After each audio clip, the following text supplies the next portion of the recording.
이괄. 이괄은 1587년생으로 무관으로 관직 생활을 시작해 착실히 경력을 쌓아가던 인물이었습니다. 그러다 광해군 14년 12월에 종이품 북병사, 그러니까 함경도 북병영의 병마절도사로 임명되었는데 3개월이 지나도록 부임지로 떠나질 않고 있었어요. 왜냐면 이때 친구로부터 능양군 일당이 반란을 준비하고 있다는 얘기를 들었거든요. 그래서 반란군에 합류하게 된 이괄은 거사 당일에 약속 장소에 나왔는데 원래 대장을 맡기로 했던 김류가 안 나와요. 이때 이미 정부가 세워버려서 김류가 간본을 하고 민기적거렸거든요. 대장은 안 나오지 거사는 이미 들통났다고 하지 반군 내부의 분위기가 급격히 나빠졌겠죠. 그래서 이귀가 이괄한테 임시로 대장직을 맡기는데 이괄은 특유의 통솔력으로 순식간에 분위기를 안정시킵니다. 그렇게 출발을 하려고 하는데 그때 뒤늦게 김류가 나타나요. 김류가 와서는 다시 총대장직을 가져가 버리니까 이괄이 화나서 명령을 따르지 않으려 했는데 이귀가 잘 중재해서 금방 화해하고 예정대로 거사가 이루어집니다. 그렇게 반정의 핵심 인물로 활약한 이괄은 그 공으로 이제 앞길이 탄탄대로일 줄로만 알고 있었는데 원래 이괄을 부원수로 임명하니 평안도로가 후금의 침략에 대비토록 하시오. 이괄을 평안도로 쫓아버리는 인조. 아니 그래도 임시 대장까지 맡았던 자인데 이 정도 공을 세웠으면 판서쯤에 임명을 해줘야지 변방으로 내쫓아버리다니 이괄 입장에서는 화가 날만 하죠. 여기서 끝이 아닙니다. 얼마 후 이괄은 더 충격적인 소식을 전해 듣는데요. 공신책봉 결과가 나왔는데 원래 이괄이 2등 공신에 책봉된 겁니다. 이 소식을 들은 이괄은 아니 거사 당일에 눈치나 보다 늦음하게 나타난 김류는 1등 공신인데 일찌감치 나서서 임시 대장직까지 맡은 내가 2등 공신이라고 변방으로 내쫓은 것만 해도 화가 나는데 공신 책봉마저도 이따위라니 부하가 치밀어 오르는구나 라고 생각했다고 하는데요.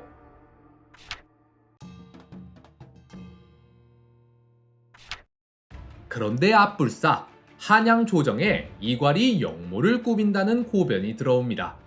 이괄이 영모를 꾀하고 있사옵니다, 전하.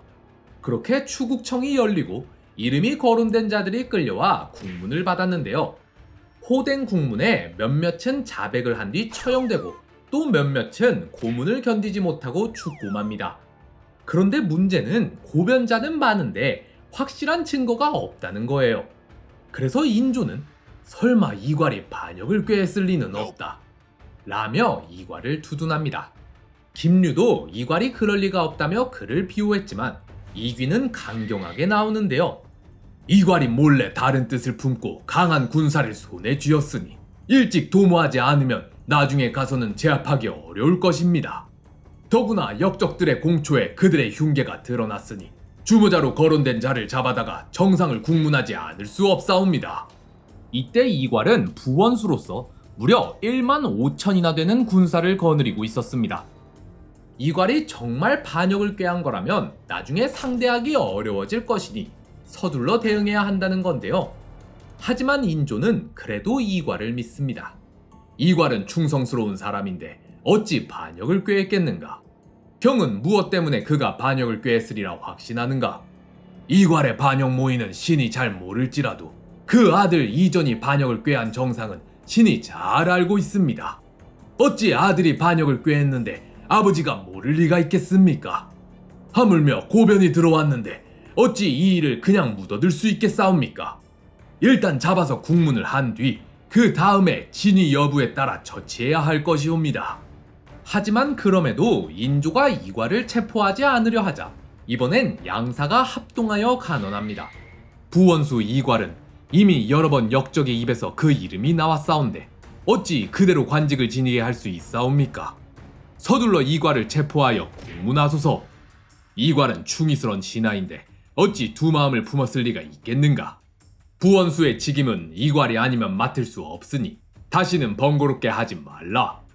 하지만 이 뒤로도 신하들이 계속해서 간청하자 인조는 어쩔 수 없이 이괄의 아들만 일단 체포해 오라 명합니다. 이괄은 반역을 꾀했을 리가 없다. 다만 조사를 위해 이괄의 아들만 체포해 오도록 하라. 이괄의 난.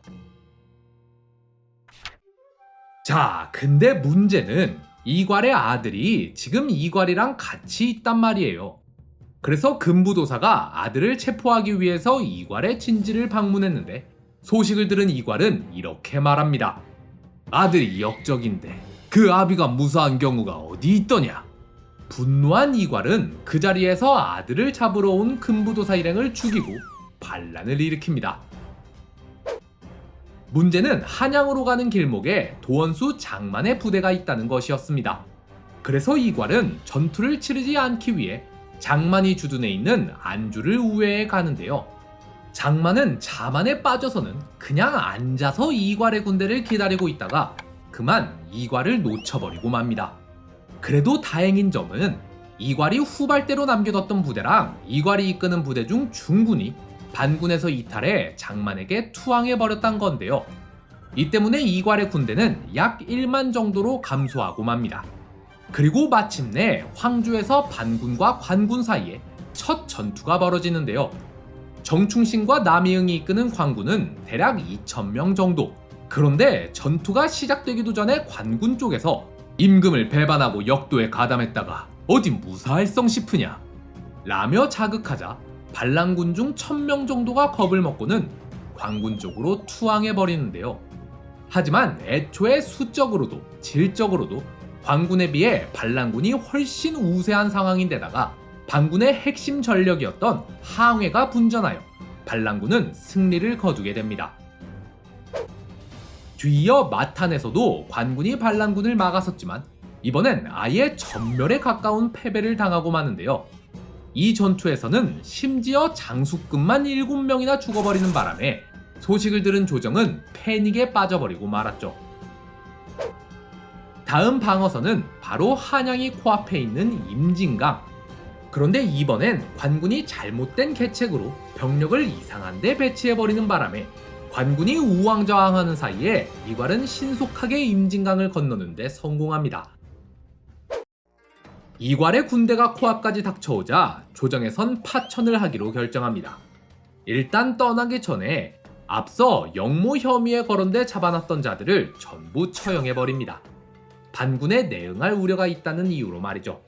그 다음엔 방향을 경상도 쪽으로 잡을지 아니면 전라도 쪽으로 잡을지가 고민이었는데 이때 김류가 영남은 문을 숭상하오니 무를 숭상하는 호남으로 가는 것이 나을 듯 하옵니다 라고 주장하여 전라도 쪽으로 방향을 잡습니다. 그런데 앞불싸 이 중요한 순간에 굳게 잠겨있는 숭례문 문이 열리지 않자 인조 일행은 철퇴로 자물쇠를 부순 뒤에야 겨우 도성 밖으로 나갈 수 있었는데요. 그렇게 한강에 도착했는데 얼레?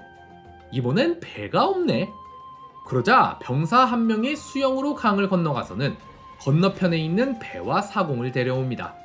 그런데 이번엔 아직 왕도 배에 안 탔는데 먼저 배에 오르겠다고 난리를 피우는 신하들.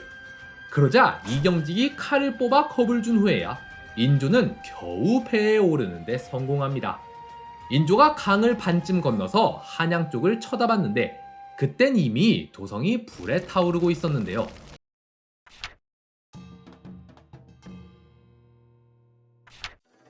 (2월 10일) 이괄은 왕과 대신이 떠나고 버려진 한양에 무혈 입성합니다. 이괄이 들어오자 한양의 백성들은 쌍수를 들고 환영하며 그를 맞이했습니다. 인조 정권에 대한 백성들의 인식이 얼마나 안 좋았는지를 볼 수 있는 대목이죠. 앞서 인조가 한양을 떠날 때 인성군과 흥안군을 데리고 떠났거든요. 이 둘은 이전에 영모 때 이름이 거론된 적이 있어서 두고 가기 영 찝찝했던 모양이에요. 그런데 인성군은 순순히 인조를 따라간 반면 흥안군은 몰래 도망쳐서는 다시 한양으로 돌아옵니다. 그렇게 이괄을 만나자 이괄은 그를 왕으로 옹립하는데요.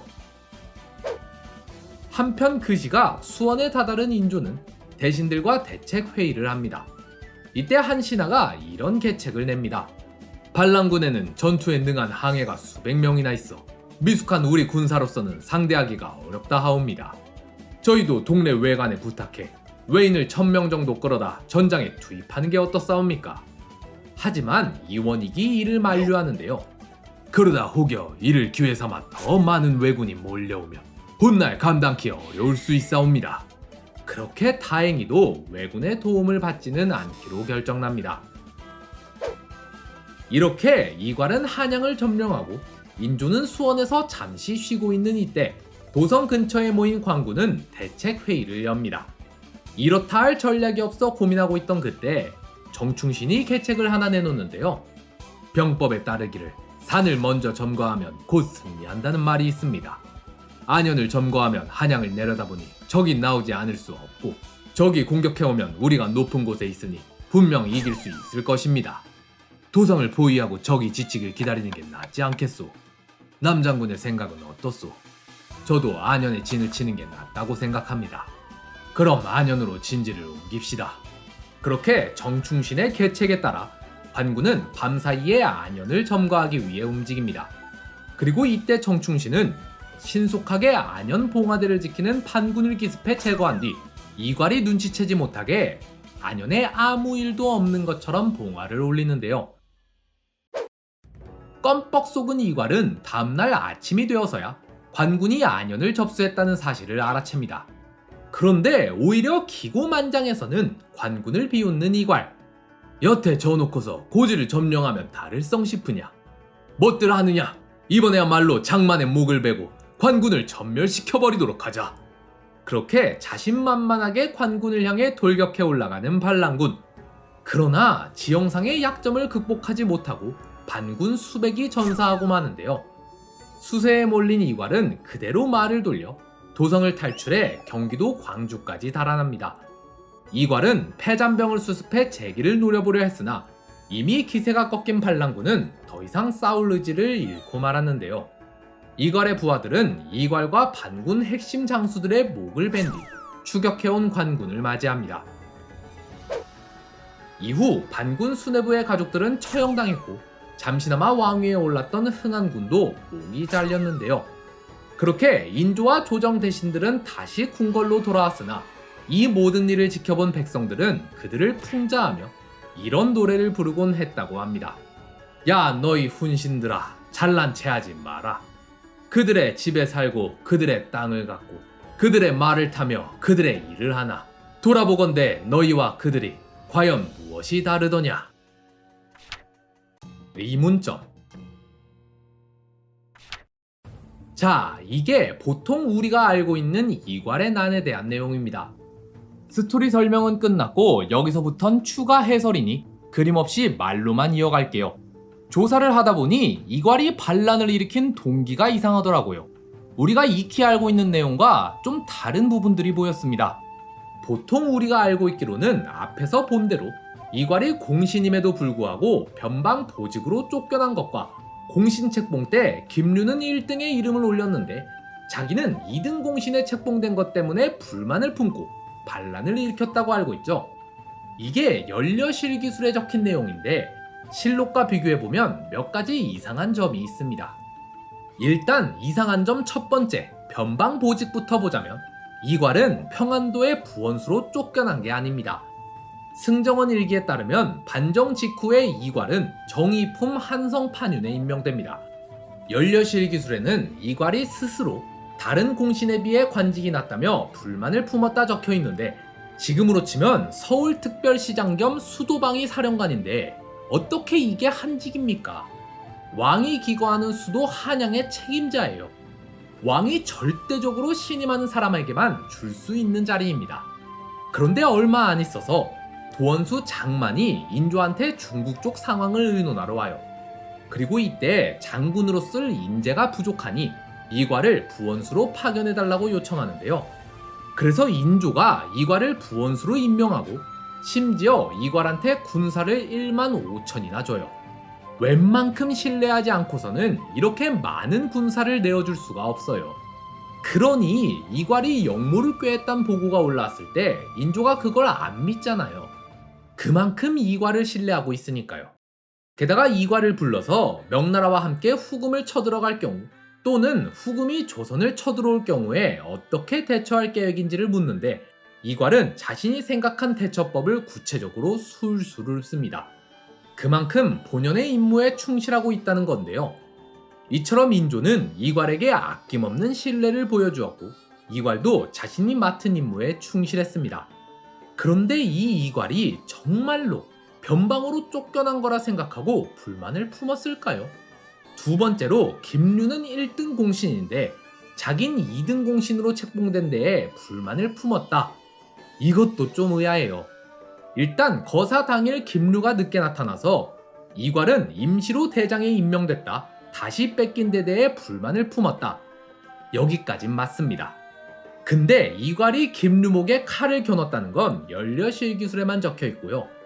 오히려 인조 반정이 있은 지 이틀 뒤에 김류는 인조에게 이렇게 말합니다. 북병사 이괄을 그대로 부인케 하시겠습니까? 북방이 중하긴 하지만 나라의 근본이 되는 수도만큼은 아닙니다. 그리고 이괄은 지금 큰 공을 세웠으니 수도에 두어 의지하는 것이 마땅합니다. 오히려 이괄을 북쪽으로 보내지 말고 서울에 남겨둬야 한다고 주장한 사람이 바로 김류입니다. 그런데 인조가 북방은 이괄이 아니면 맡길 수 없다 라면서 굳은 신뢰를 보여주는데 김류와 이귀가 계속 청해서 마음을 돌립니다. 그래서 이괄이 한성판윤이 될 수 있었던 거예요. 연려실기술 말대로 이괄이 김류목에 칼을 겨눴다면 고작 이틀 만에 김류가 이괄을 이렇게 챙겨줄 리가 있을까요? 오히려 옳다구나 하면서 이괄을 북방에 남겨두셔야 하옵니다, 전하. 라고 말해야 정상 아닌가요? 게다가 나중에 공신 책봉을 할 때 김류는 이괄을 2등으로 올린 데 대해 이렇게 설명합니다. 이괄은 당초 결의한 사람은 아니지만 거사하던 날 직접 무장을 한 채 나서서 군사들의 사기를 진작시켰을 뿐만 아니라 대우를 나누고 군용을 갖추는 데는 이괄의 공이 컸기 때문에 2등에 맨 앞에 올렸습니다. 이걸 보면 이괄이 1등 공신에 이름을 못 올린 이유는 최초 결의자가 아니어서 그런 거고 다만 이괄은 나머지 중에 가장 공이 크니 2등의 맨 앞자리에 올렸다고 돼 있어요. 심지어 김류가 그렇게 설명했다고요. 이렇게 자기를 챙겨줬던 사람이 김류인데 이괄이 엿다 대고 거사 당일에 늦장이나 부린 김류는 1등인데 공이 가장 큰 내가 2등 공신이라고 라면서 불만을 품었다는 게 저는 잘 이해가 되질 않습니다. 또 추가로 하나 더 말씀드리자면 이괄의 역모를 최초로 고변한 자들 가운데 문회라는 인물이 있는데 이 문회는 이괄에 난 이후에 공신으로 임명되거든요. 근데 그 뒤로 또 명망 있는 사람들을 역모로 고변했다가 무고로 밝혀져 도리어 자기가 유배형을 당합니다. 아마 인조 초기에 혼란을 틈타서 허위 고변으로 출세를 노렸던 것 같은데 이것도 뭔가 꺼림직하죠. 자, 그럼 이제 대체 이괄이 반란을 일으킨 진짜 이유가 뭔데? 라고 물으실 텐데 아쉽게도 그 이유는 알 수가 없습니다. 이괄이 추국이라도 받았다면 진짜 이유를 밝혔을 텐데 이괄은 부하의 배신으로 죽어버렸잖아요. 그래서 이 이괄의 난이 진짜 그냥 충동적인 일이었는지 아니면 애초부터 계획한 것이었는지 계획된 반란이라면 그런 마음을 품은 이유는 뭔지 아쉽게도 우리가 알 길은 없습니다. 여러분은 이괄의 난에 대한 진실이 무엇이라고 생각하시는지 댓글로 나눠주시면 감사하겠습니다.